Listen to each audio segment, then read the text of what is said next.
ఉషా కిరణాల పసిడి కాంతులను స్వాగతిస్తూ మురిపాల పొదరిల్లు.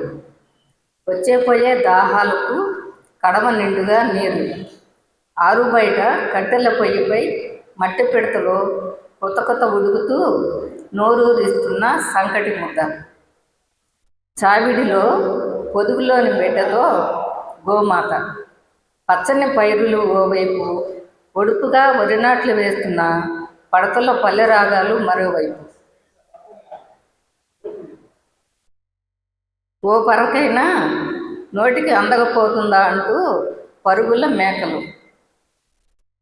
పిల్ల కాలువలో జలకాలాటల సరదా సయ్యాటలతో తళుక్కుమంటూ చటుక్కున జారిపోయే చేపలకై నీటిలో తమ ముక్కులను పుటుక్కు పుటుక్కు మనిపిస్తూ కొంగల తీరు.